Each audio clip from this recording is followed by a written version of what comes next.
Muy buenos días, buenas tardes, buenas noches, bienvenidos una vez más a Confesiones Empresariales. Hoy tenemos un invitado muy especial, realmente su historia desde que la conocí me parece impresionante, debería llegar a todos los corazones de los colombianos porque él pedalea con el corazón. Bienvenido Norman Chaparro, él es el presidente de Interrapidísimo. Paula, muchas gracias por esta invitación tan especial para mí. Norman, de verdad que ser fundador, ser empresario y emprendedor en su momento tuvo que ser algo muy bonito y muy retador. Tu historia me llena porque empezaste desde los 11 años a trabajar básicamente en un sueño que aún estabas construyendo. Empieza contándonos un poco por qué escogiste este camino y qué estaba pasando a esa edad. Bueno, nosotros vivíamos en Villavicencio, en el barrio San Benito, con mis 6 hermanos y mi papá y mi mamá. Era una casa humilde, una casita de 5 metros de frente por 18 de fondo. Allá en Villavicencio, como ustedes saben, hace un calor bastante fuerte. Esos días de verano son fuertes, pero ahí nos las arreglábamos para vivir y la verdad fuimos muy felices. Entonces había una dificultad grande que era salir a la calle. A mi mamá no le gustaba que nosotros saliéramos a la calle porque decía que nosotros aprendíamos mañas. Y pues en parte tenía razón. Claro.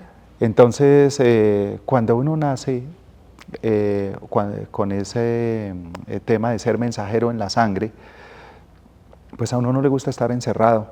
Y yo me las arreglaba para salir. La primera oportunidad que busqué fue en el techo de la casa. Entonces le decía a mi mamá, yo ayudo a tapar las goteras.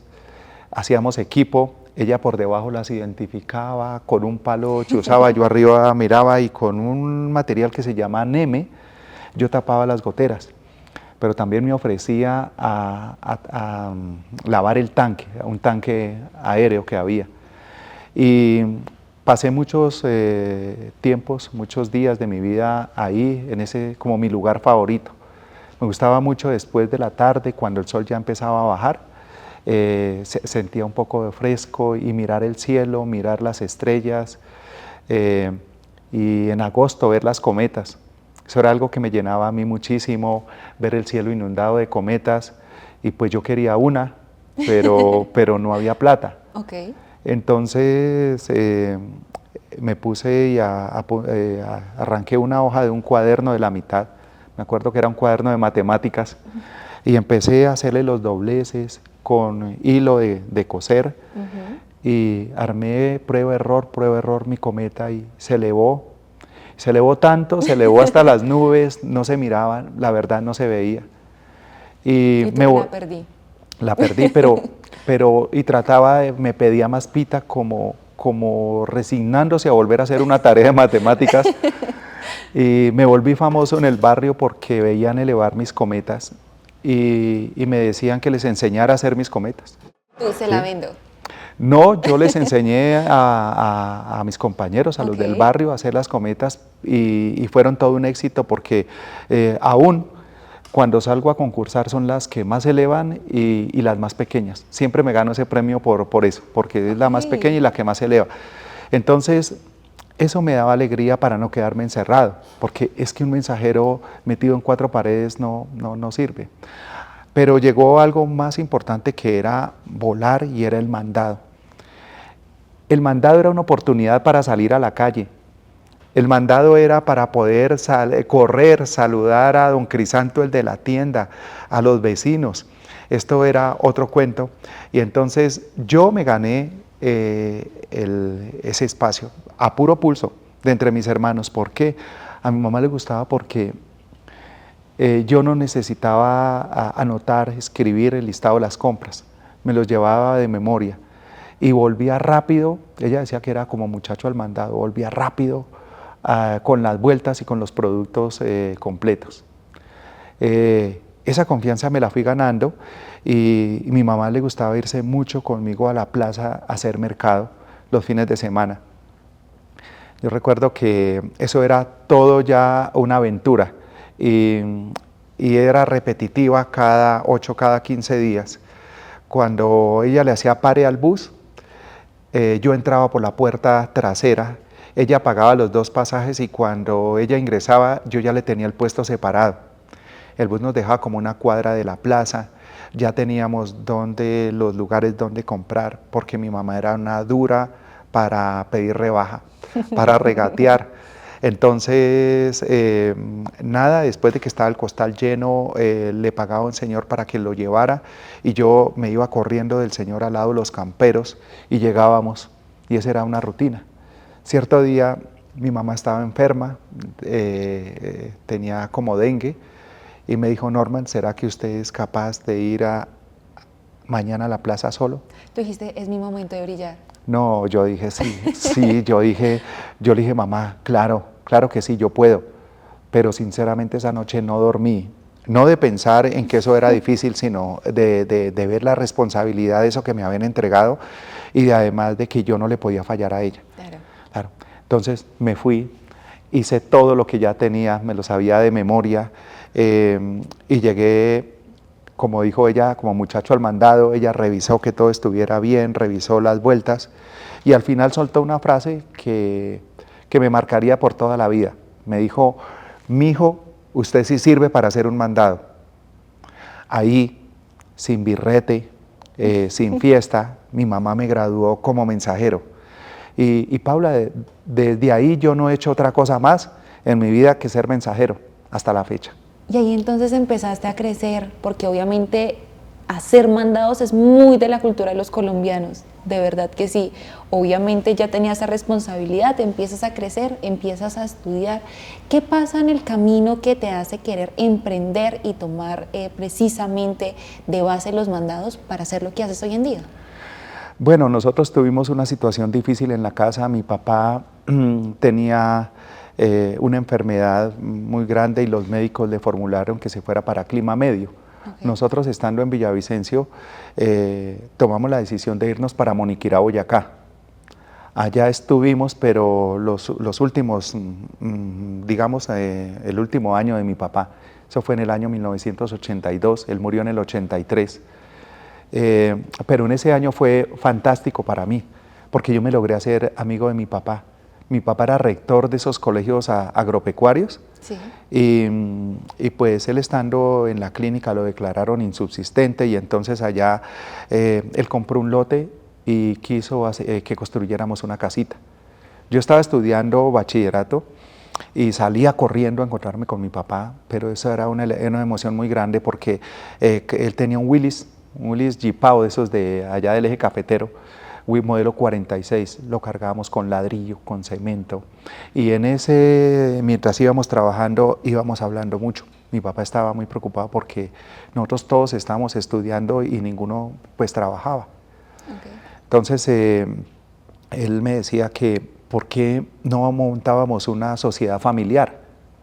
Y yo le dije, papá, ¿cómo es eso? Entonces me decía, mire, pues es una sociedad donde sus hermanos aportan, usted también aporta, y todos aportan. Y en una sociedad donde todo el mundo aporte y pocos saquen, es una sociedad que tiene futuro.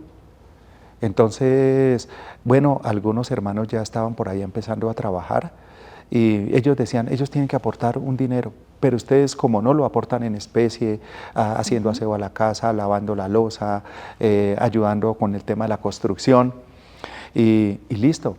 Pero adicional yo ya tenía un emprendimiento, yo no sabía que lo tenía, pero lo tenía. Yo tenía 120 gallinas de campo que me las había ganado con unos ahorritos que tenía, pero también allá en Moniquirá acostumbran de que cuando uno ayuda a trabajar en una finca o algo, allá a uno le pagan es en especie, con gallinas o con pollitos. Okay. Logré tener 120... Tener tu ejército de gallinas. Sí, pero eso era un trabajo fuerte para mantenerlas. Yo salía del colegio y me tocaba conseguir en los restaurantes desperdicios, los cocinaba con sal y iba allá a saludar a mis gallinas, pero la verdad esas no se llenaban con nada. Hacía cosas, hasta ir a los pollitos pequeños, con un asadón en la tierra les buscaba lombrices, pero les digo algo, con todas esas dificultades mis gallinas nunca aguantaron hambre. Okay. Entonces, al final, mi papá sí quería eso y entonces él se murió y yo dije, pues en la memoria de mi papá hagamos la sociedad y empezamos a hacerla. Entonces yo hice valorizar mis gallinas y las puse a la sociedad y era el socio mayoritario. Claro, con tantas gallinas, ¿quién Claro. no? Claro, no, y mis hermanos siguieron, pero pues la vida a veces se atraviesan cosas y pues mis hermanos en sus ocupaciones, entonces ya las cuotas no empezaron a llegar y al final la sociedad se disolvió. Pero de ahí aprendí algo, que si todos jalamos y todos remamos hacia una misma dirección, se puede encontrar el resultado. Entonces eso le aprendí a mi papá. O sea, eso de que montar una sociedad y nosotros teníamos ya prácticamente nuestra empresa. Entonces, muerto mi padre, pues no tenía sino que buscar trabajo porque yo estaba estudiando. Entonces dije, no voy a dejar de estudiar. Y eso para mí lo tenía claro. Entonces dije, voy a pasarme a estudiar en la nocturna. Y entonces alguien me consiguió por allá un trabajo de canastero de cerveza. Ok. Pues yo tenía 16 años y era pues un flacuchento. La verdad es que cuando yo entré allá y llegué a mover esas cajas, pues estos muchachos me dijeron, no hermano, usted se va a desbaratar. ¿Sí? Pero me dijeron, fresco chino, lo vamos a ayudar, usted se sube en el camión y hace las cosas desde el camión, que es más suave. Yo entré porque había una persona que al que yo estaba reemplazando, le habían roto el tabique en la nariz y estaba incapacitado. Y entré a trabajar el sábado. Mi entrada de trabajar fue a las 3 de la mañana y terminé a las 3 de la tarde. Me fui para la casa, se quedaba como retirada del pueblo un poco y llegué con los brazos en el piso. Claro. Pero eso no fue nada, al otro día fue peor. Yo me comprometí con ellos de que yo el lunes estaba otra vez a las 3 de la mañana. Me dijeron, chino, lo esperamos. Entonces yo me fui y al otro día no me podía levantar, no me podía sentar al baño, era difícil, Ay, me no. dolía todo. Y yo dije, no, yo no voy a ir, yo no puedo ir, no tengo las fuerzas, esto es duro, yo no tengo de verdad cómo responder. Entonces me quedé todo el día en que ya no iba, pero más o menos a las 7 de la noche, 8 de la noche dije, pero yo no soy así, yo debería haber ido y haber avisado que yo no iba para que consiguieran otro. Claro. ¿Sí? Pero como no avisé, entonces me di una orden, dije, de malas, Norman, usted va mañana. No dormí, fue peor. Otra noche sin dormir. Otra noche sin dormir, pasé de largo y llegué a las 3 de la mañana y todos quedaron sorprendidos porque dijeron, uy, chino, la verdad, nosotros no damos un peso por usted. Nosotros pensamos que usted no volvía. Claro. Yo le dije, pero bueno, aquí estoy. Y la verdad me dijeron, vea, mano, no se preocupe, el tema aquí no es de cargar peso bruto, el tema es de práctica. Y así fue, le fui cogiendo práctica a eso. Y entonces hicimos un equipazo con mis compañeros de cerveza. La verdad que me daba mucha alegría no solamente dejar la cerveza como estaba acostumbrada a las tiendas, porque las tiendas son de viejitas, de señoras de edad, y dejarle uno ahí. Yo tenía un hierro que jalaba y se las dejaba donde ellas querían, me ganaba el cariño de ellas, pero además lo hacía porque pues yo tenía fuerzas y debería prestar también un buen servicio. Al final, otra anécdota que me pasó allá muy bonita fue que el conductor, nosotros repartíamos no solo en Moniquirá, sino en las veredas, y un día al conductor le dio un dolor de estómago durísimo, durísimo, él se revolcaba y lo tuvieron que, no pudo conducir, Claro. se lo llevaron y él le dio una apendicitis que le convirtió en peritonitis. Sí. Y el camión quedó ahí y entonces me dijeron, ¿y ahora qué vamos a hacer? Yo Norman, ¿qué? Le dije, no, pues yo sé manejar, pero yo no tengo pase. ¿Sí? Y entonces el hijo del dueño, que era el vendedor, Rubén Darío Peña, él me dijo, Norman, yo lo respaldo, hágale. Miren, acá, ¿Sí? mejor dicho, poniendo en... No, y a los 16 años yo manejando un camión y entonces pues don Reinaldo no se sabía cuándo venía, entonces yo arrimaba el camión a otra tienda y ahí me quedaba sentado esperando a que mis compañeros cargaran, y a mí eso me parecía aburridor. Claro. Entonces decidí también ayudar, me bajaba y era después prende el camión y llévela al otro lado, porque ¿Siempre te ha gustado colaborar? porque ellos estaban -1, sí, ellos estaban -1.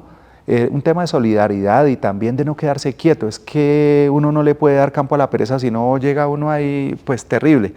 Y entonces, oiga, me decían, oiga, Norman, ¿y qué le iba a decir? Usted debería cobrar doble sueldo, porque es que usted está haciendo dos cosas. Yo dije, el solo hecho que me hayan dado a mí esa oportunidad tan grande de a mis 16 años manejar un camión de 10 toneladas, eso con eso me lo pagaron todo. ¿Sí? Ahí estaba, pero llegó un momento donde yo no podía estudiar de noche, me quedaba dormido. Claro. La verdad me daba pena. Yo salía a las 6:15, llegaba a las 6:30, llegaba al salón y a veces no me quedaba tiempo y los cunchos de cerveza me olían los pantalones y yo me trataba... ¿Estás borracho? No, me daba pena, me iba para atrás. Claro. Y me quedaba dormido en mi clase favorita, en mi clase de geografía y yo, ¡ay, Dios mío! Yo decía, un día dije, tengo que tomar una decisión, o dejo de trabajar o dejo de estudiar, y dije, voy a dejar de estudiar por un tiempo, pero voy a conseguirme más adelante un trabajo que lo pueda hacer, que pueda hacer las dos cosas. Entonces estaba ahí en Moniquirá cuando de pronto mi hermana, que estudiaba en Bogotá, ella la becaron en la Universidad Javeriana y estaba ya prácticamente haciendo la tesis. Me dijo, oiga, Norman, ¿por qué no se viene? Porque yo también quiero que usted estudie, ¿por qué no se viene para Bogotá? Y aquí buscamos, aquí hay más oportunidades. Mire que yo estoy hablando con mi abuelito, el papá de mi papá, que él le puede arrendar una pieza. Y yo dije, oiga, increíble. Listo, yo me voy. Nosotros llegamos a Bogotá. Yo no conocía a mi abuelo tenía 96 años. Okay.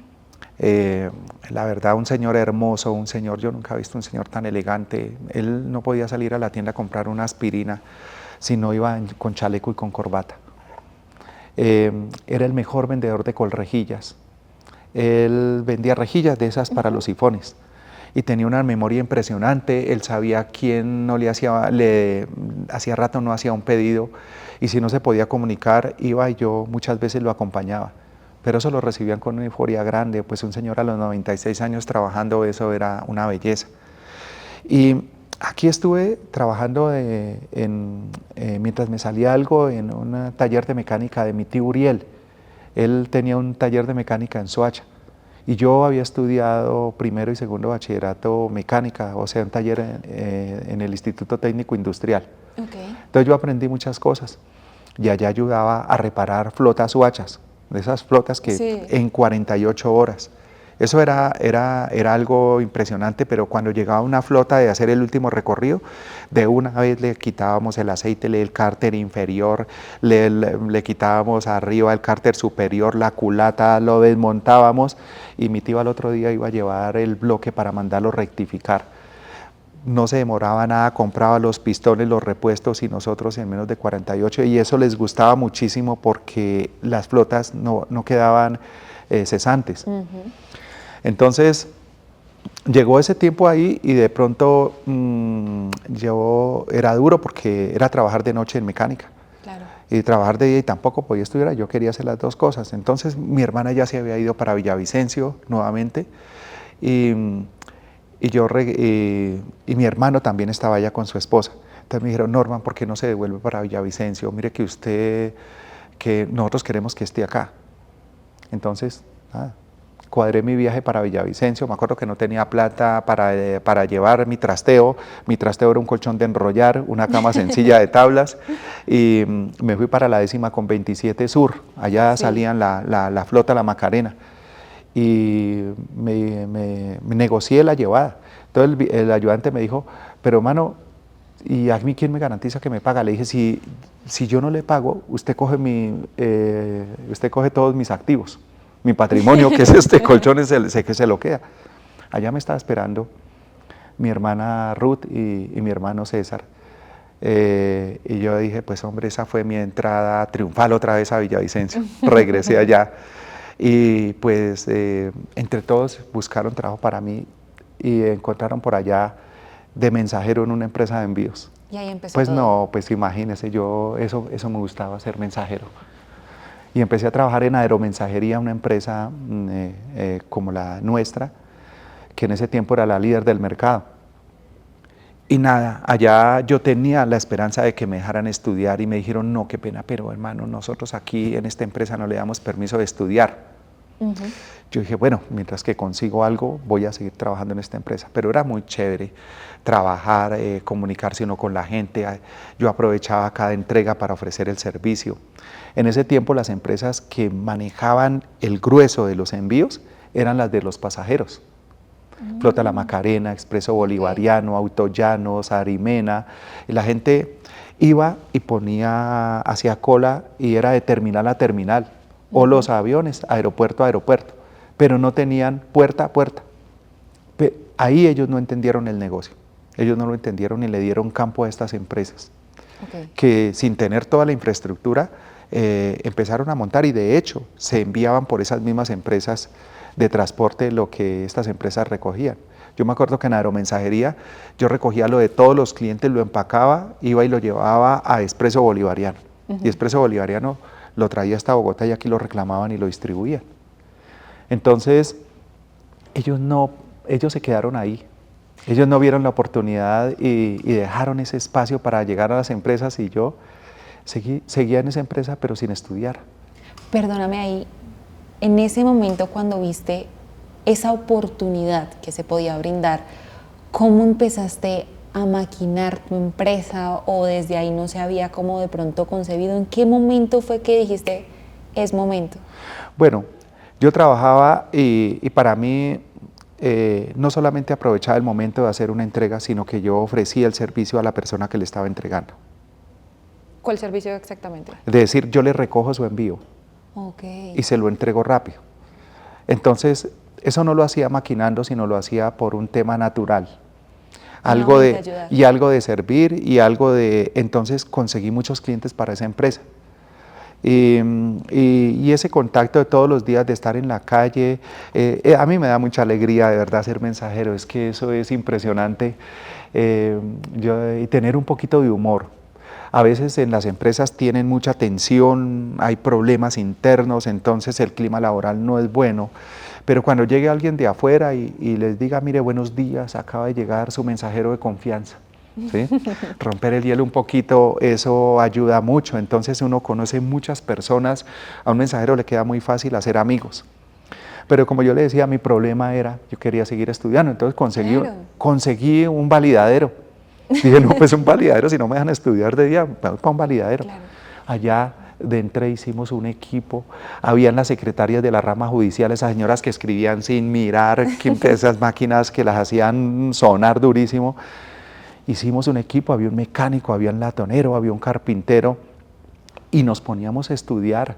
Yo era de los más jóvenes, de los que tenían como los conocimientos más fresquitos, entonces hablar de trigonometría, de álgebra, eso era algo que me gustaba compartir con ellos, estudiar, y entonces al final nos dijeron, mire, les van a llenar este formulario, por favor, pero asegúrense de que la dirección está bien. Porque si no le llega la citación a ustedes no podrán presentarse al examen del ICFES, que es un día. ¿Sí? Entonces yo dije, Dios santo, yo creo que en mi barrio esta gente se va a equivocar, yo voy a poner la dirección de mi empresa. Puse la dirección de mi empresa y a todos les llegó la citación y a mí no. Entonces yo dije, hombre, esto terrible, pero ¿qué pudo haber pasado? Nada, quedé muy triste. El lunes, cuando yo les pregunté a los compañeros Norman en el salón del Colegio Luis López de Mesa, en el INEM Luis López de Mesa, lo llamaron 4 veces, usted había podido entrar sin citación. Yo dije, pero ¿qué podría hacer? Bueno, yo quedé con esa incógnita y un día el jefe donde yo estaba me dijo, Norman, necesito hacer una vuelta al banco, quiero que me cuide la oficina mientras yo vuelvo. Entonces llegaron unos clientes, empecé a atenderlos y cuando fui a buscar las vueltas, encontré ahí una carta. Ahí estaba y decía Norman Chaparro, pero estaba abierta. Ay. Entonces esa era mi citación. Y el Señor la abrió y no me la entregó. ¿Lo confrontaste? Pues yo cuando lo estaba esperando tenía mucho mal genio. Yo decía, como se dice en el llano, yo lo voy a esperar y lo voy a encender es a los corticos. Allá corticos es a los puños. Okay. Dije, porque este señor de verdad que recibir su escarmiento. Pero ahí se demoró en llegar y eso fue como los 10 segundos. ¿Qué te pasó la piedra? Entonces le dije, yo quiero que usted me explique por esto. Me dijo, vea Norman, yo le voy a decir, y yo fui muy sincero con usted, aquí no había permiso. ¿Y de qué servía si yo se lo entregaba si no le iban a dar permiso en la empresa? Entonces yo le dije, pero si usted me dice que me llegó eso, yo miro qué decisión tomaría, como la que voy a tomar ahora, y cogí una hoja y le pasé la carta y le dije, aquí están tus envíos, y el señor pues le tocó ponerse a distribuir. Me decía, usted no me puede dejar botado esto. Le dije, no. Entonces me fui con rabia, claro, ¿sí?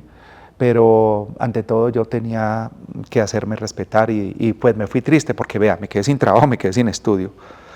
Pero vea, las cosas de Dios se dan por algo y me recomendaron que había llegado una empresa que se llamaba Saecon y yo fui allá y les dije, me hicieron la entrevista. Me dijeron, bueno, ¿usted qué? Yo le dije, yo no soy simplemente un mensajero que entrega, yo soy un mensajero que vende, que ofrece el servicio, que consigue clientes, ¿sí?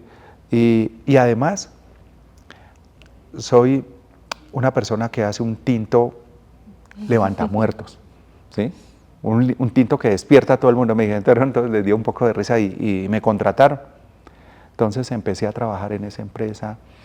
Yo visité los clientes anteriores y la verdad me dio mucha alegría porque muchos se vinieron a trabajar conmigo, ¿sí? Más que con la otra empresa era conmigo. Y entonces allá llegaba temprano a esa empresa y lo primero que hacía era hacer el tinto. A mí me encanta el café y el olor a café.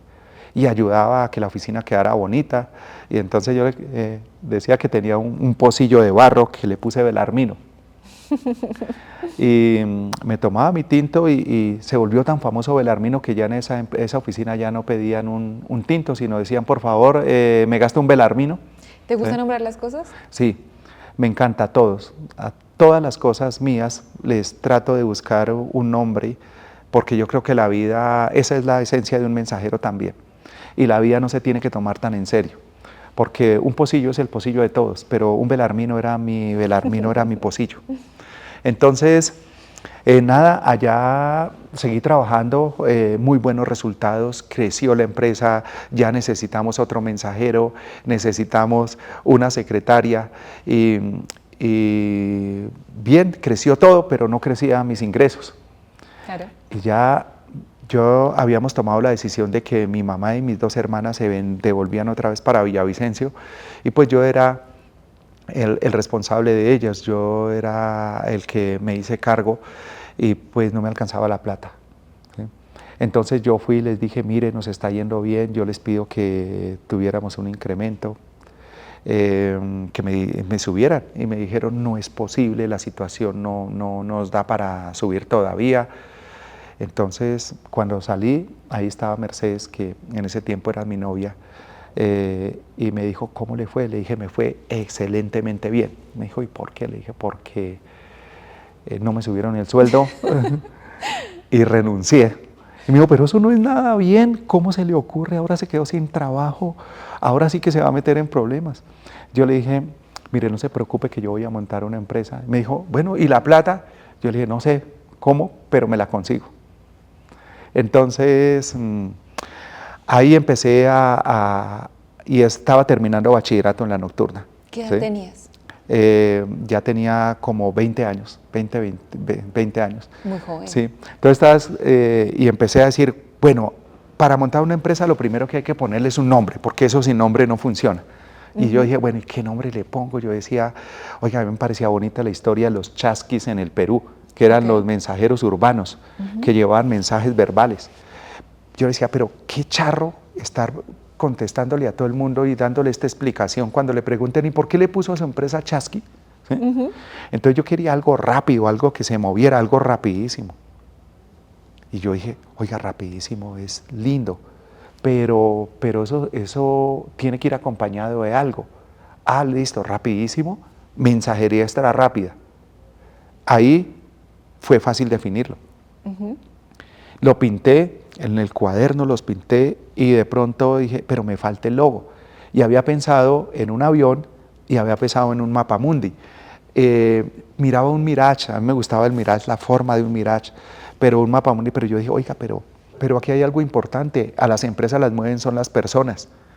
Y entonces decidí hacer una silueta de un mensajero corriendo, con un sobre en la mano. y le pinté unas rayitas para que simularan que iba rápido, rapidísimo. Entonces eso era lo que tenía, y entonces mantenía contándole a mis compañeros. Me acuerdo que llegué ahí donde mis llaves del salón y le dije a Guillermo Ordóñez, a Cristóbal Ardila y a Juan Carlos Suárez: muchachos, voy a montar una empresa. Y les conté todo emocionado, y ellos me dijeron: Norman, usted habla muy chévere y eso suena bien, pero aquí hay una cosa, para eso se necesita plata, hermano, y eso yo no, y ahí vemos que usted no tiene, ahí en eso usted no pierde. Tenían razón. Okay. Esa noche me fui y yo dije, pues hombre, Otra noche fueron sin dormir. sinceros, sí, de verdad era, yo decía, Dios santo, pero yo tenía algo más que el dinero, yo creía en mí. Pero le contaba a las clientas también, y yo fui, hice un barrido y les conté la historia. Y ahí hay unas cosas bonitas. Doña Rosita, una señora de Suramericana a la que yo le recogía los envíos, que me hacía meter en problemas porque cada vez que yo llegaba que devuélvase, que a doña Rosita se le olvidó algo. Y yo otra vez yo llegaba y eso era perder la primera hora de clase, ¿sí? Varias veces, un día doña Rosita, ¿qué va doña Rosita? Tenía un examen que lo necesita doña Rosita. Llegué allá y me dijo: no, es que esta vez no es doña Rosita, lo necesita el gerente. Me dice, él era paisa, era de apellido Toro, y me dice: oiga, Norman, es que Rosita nos ha hablado mucho de vos y estamos muy contentos porque vos has sido una persona que nos ha aquí servido con mucho cariño, con mucho respeto, y entre todos hicimos una vaca y te vamos a dar a ti un salario mínimo. Wow. Yo dije: no, pero yo no espero eso. Y me regañó, me dijo: vos es que sos pendejo, es que esto es algo que vos te ganaste, no es algo que te estamos regalando, pues recíbalo, no seas bobo, ¿sí? Entonces, pues yo le dije: no, a mí es el tema de la pena, o sea, no es por esto, pero lo recibí, eso me marcó en el corazón. Después doña Rosita se pensionó y se fue, ¿sí? Pero también llegué donde la secretaria y gerencia del Banco Popular, y ella fue una persona muy especial. Ella después intercedió para que el Banco Popular me diera los extractos, y yo me ayudara en el primer préstamo. Necesitaba 100.000 pesos que estaba tramitando en la Caja Popular Cooperativa, y ella me sirvió de fiadora. Ella me tendió la mano. Pero espere, porque esta historia tiene una segunda parte. Puede verla en 15 días a través de YouTube y de portafolio.com.